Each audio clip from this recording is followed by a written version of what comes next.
Good day everyone, it's your Grizz. I'm out at very long last on the Hayabusa. Yes, it's taken me forever to get this Hayabusa back on the road. What has started off as let's put the Hayabusa back to standard and get it sold has turned into just a massive long period of time for me to complete it. But it's done, it's back to standard apart from the footrests, which I'm leaving the aftermarket ones on at the moment, just because they're more comfortable for me and I want to ride this bike a bit and enjoy it a bit before I come to the next chapter of whatever I decide to do with the Hayabusa. I say whatever I decide to do with the Hayabusa. I had made a decision to sell the Hayabusa, hence I returned it back to standard. I'm in the process of doing all the work and getting frustrated and fed up with it, and then kind of getting it all running again and everything being tickety-boo again. It just makes me actually want to keep all of it. So yeah, completely irrational thoughts, and it is a bit silly, and it would be lovely to keep it, but it's so heavy now. It feels so much heavier with that standard exhaust on. It was so much lighter with that full Akaprovic system on. What did I have? 4-into-1 exhaust system. I had all the carbon fibre on it. I don't imagine that was a massive weight saving, but I think it was a bit of a weight saving. But I think, yeah, just that exhaust, these big old cannons on the back are just making this bike feel so heavy. It's like, it feels like I've got taffy on the back all the time, you know, but I've not, obviously. Just those flipping great big cannons of exhausts. I'll pull over in a minute and we'll have a little look at it. Hold on a sec. I'm being a bit careful because it's flipping cold and the roads are dry though.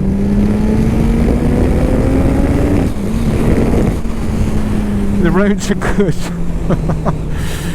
And so is this bike. I mean, even in its standard spec, it's still flipping shifts, this thing. There's no two ways about it. I can change this power mode as well. I'll put it back up into A.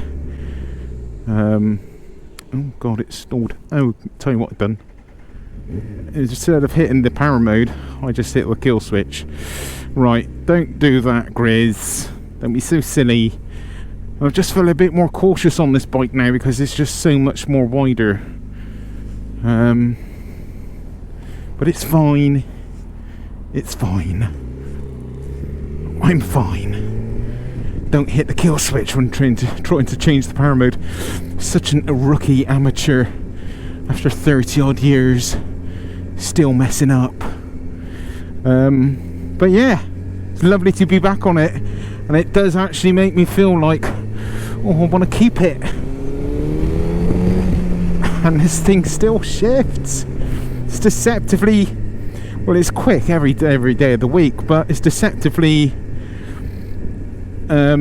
agile, obviously, as you know about these bikes, if you know anything about them, and is also, this one's just a little bit more peaky because I've changed the gearing on it and it just suits the bike so much more, I think. It actually makes it, really livens the bike up, and you don't have to try quite as hard to have a little bit of fun.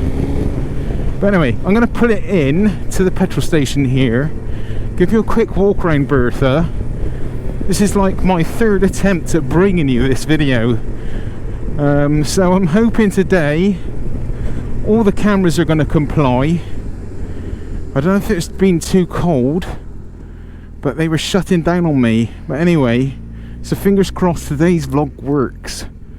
I hope it does. Right, let's get it under this light here. I actually brought it here last night and did a little kind of walk around, which was failed footage, but we'll do it again now.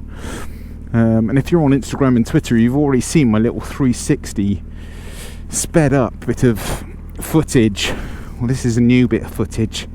So anyway, here it is, totally back, standard spec. I've been riding it yesterday and today, and it's actually, although it's been like down kind of around 0, 1 or 2 degrees, the conditions are still quite good. The roads are dry, and yeah, there's not too much salt about, so it's been good, and it's still clean, as you can see. So everything's back to standard. The big old cannons are back on. They are huge. Got a few little scratches here and there, sadly. Still got the carbon fibre front mudguard. That was on there when I bought it, but on from that, all the carbon's gone off, come off the bike. We've got the standard infill trimmy bits. And I think actually it still looks flipping good. But these exhausts, let's come around here. So these exhausts are massive. They must weigh, I reckon, a good, I can't remember how much it was now, but I think it was about 50 odd pound in weight. So they're really heavy, and we have someone parking up when there's 50 spaces here. But hi. So yeah, they're really big. But anyway, as you can see, she's nice and tidy, she's nice and clean, and yeah, we're gonna have a little bit of fun. I've got the Gills aftermarket footrests, and they are really good, and they do make quite a difference, I think, on this bike, because the standard footrests are quite high. Right, let's make sure I've got my pockets closed, I'm not losing my house keys, and I'm going to head home, hopefully get home in time to pick up Taffy from work. So yeah, let's push on baby. But she's so smooth and quiet now. It's almost, I kind of like, you know, quite loud bikes, I guess. It's not good for my hearing, by the way, but it's so like, it's almost like I'm kind of one of society now, and I'm complying with my nice quiet exhaust and not waking all of my neighbours on a morning when I start my motorcycle to ride it to work. So yeah, it's a little bit civil. It's a little bit civilized.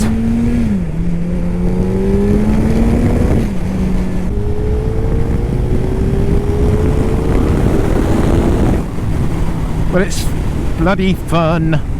And I don't know, I really ought to, I guess I really ought to, not I really ought to, I should sell this bike. It's not gonna kill me if I don't, financially, to be honest with you. I guess it would be a sensible move to sell it, but yeah, I'm kind of, I guess all the time and that I've spent on this bike, kind of making it into a, you know, a really good condition bike, I think now, actually, from the condition it was in when I bought it. Yeah, you invest a lot of time and energy into it, and you do actually develop an attachment to it, to these bikes. I do with all my bikes, and I love bikes, so it's always easy buying them and it's never easy selling them.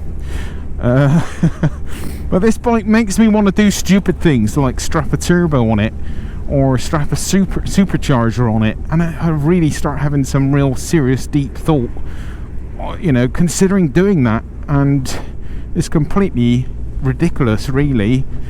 But I don't know, a part of me thinks to myself, right, don't do any of that kind of turboizing thing I was going to possibly do with the Punisher. Got to be so careful, because that car wasn't really very visible then from the side of it pulling out, but I did see it. Yeah, don't do all that messing around with the Punisher, because it can't really take it as it is. It needs a lot of work. Now this bike could actually take a turbo. It could take a turbo. So I'm tempted to turbo it and just kind of scratch that turbo itch that I've had for many years. I've watched like the Ghost Rider on a GSX-R 1000 turbo, yeah, and the Hayabusa turbo, and I was like, wow, it's just mad, you know, it's insane. But I would never be able to do it the same kind of justice as that kind of, as the Ghost Rider road, but, or, you know, end up in prison or lose my life. That's certainly not something I want to do. So yeah, and I mean, strapping a turbo on is going to throw it into like some real heavy performance figures on what is an actual big heavy bike. and I guess it's pushing the envelope a bit. But part of me thinks, push the envelope a bit, just a bit. Don't go crazy, don't kill myself, don't lose my license, but push the envelope a little bit, because life's short, isn't it, guys, as we all know. So yeah, I do have this strong itch to do something completely irrational, and well, not irrational, but something completely stupid, and just strap a turbo on it and turn it into a Hayabusa monster. Just an absolute monster that every time I ride it, it just makes me scream inside my helmet, literally. The practicality of it wouldn't be extremely practical. It's not as though I could tour Europe on a Hayabusa turbo. They'd probably stop me at every bloody country I went in and struck me with 50,000 tickets for breaking noise regulations. But yeah, it would just be an amazing hooligan bike. And I guess, as you get older, you start saying to yourself, how many more years can I do this type of thing? How many more years can I handle such a big bike, really? Don't get me wrong, this bike is super easy to ride. So yeah, now I am in that position basically where I'm contemplating going down the route of chucking a turbo on this bad boy and just saying what the hell and bloody enjoy it, and let rip for a bit. So yeah, good decision, bad decision. It probably is quite a bad decision, but what is life if you can't take a few risks and can't just go out and go a bit nuts? So yeah, overall, I guess I just really do start thinking it's be silly of me to get rid of this bike, because it's such a bloody awesome bike, and I've gone right through it, and I know what's right with it, I know what's wrong with it, and there isn't a lot wrong with it at all. The only other thing I have seen that might make a bit more sense from a financial standpoint would be to sell this and buy an older GSXR 1000 K1 to K4. I was looking at, was it Whole Shot Racing? They do a turbo kit which gives you their lower, well, the stage 1 gives you 250 brake horsepower. Now that is plenty, that has got like loads, and similar tunes on this thing doesn't even give you that amount for a similar kind of amount of money. So yeah, that might be another route, but I'm kind of, I do actually think that this bike is just physically a little bit too much sometimes. I have on a couple of occasions, let's say, on a closed road, give this bike a full send and give it the full beans, and I had noticed that it's got a bit of a mind of its own. When you start kind of turning and getting on the power, you've really got to manhandle it back to the line that you want it on. Now that is kind of normal, but on a lighter bike that would be much easier to do, particularly if I'm going to start getting up into the 250 brake horsepower numbers and trying to play with that. It could spell a lot more trouble on a bike like this versus a 1000 Gixxer, So yeah, I don't know, I think I'm just being mad. I think it's the winter and not riding enough, but I must admit there is a big part of me that would really like to just go absolutely batshit crazy and buy something and make something which is just completely nuts. It makes no sense, but it's just gonna be awesome every time I jump on it and scare me a little bit, and that is what it's about a little bit for me, scaring myself a tiny bit, but looking back on life and saying, I did it, I had a bop. I don't want to look back on life and, I wouldn't say regrets, but I don't want to look back and say I didn't do these things because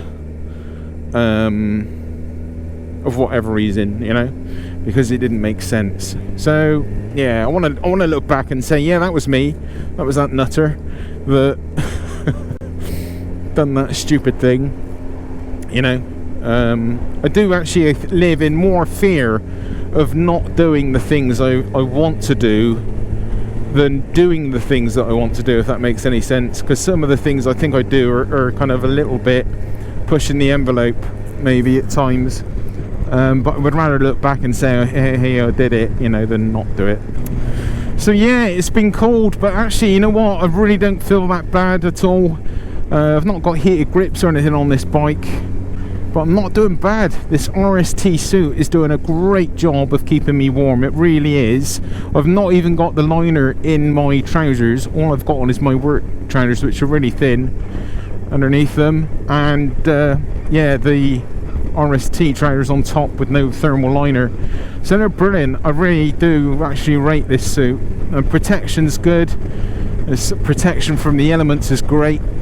I've also bought some new boots from Infinity Motorcycles. Massive shout out to Infinity, guys.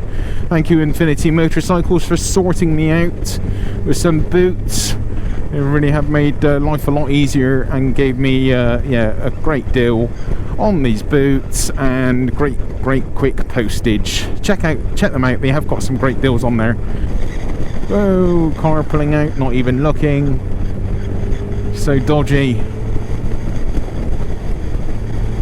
Let's go.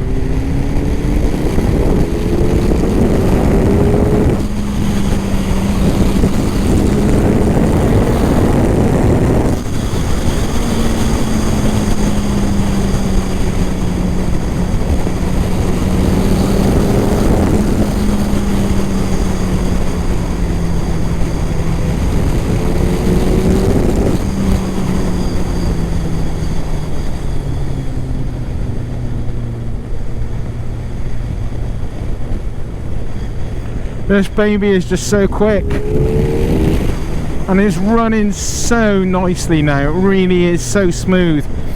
I mean, it wasn't running bad before, but it's just, everything feels so smooth on this bike now. It really does. It's lovely. Just loads of big dollops of torque and power. Lovely.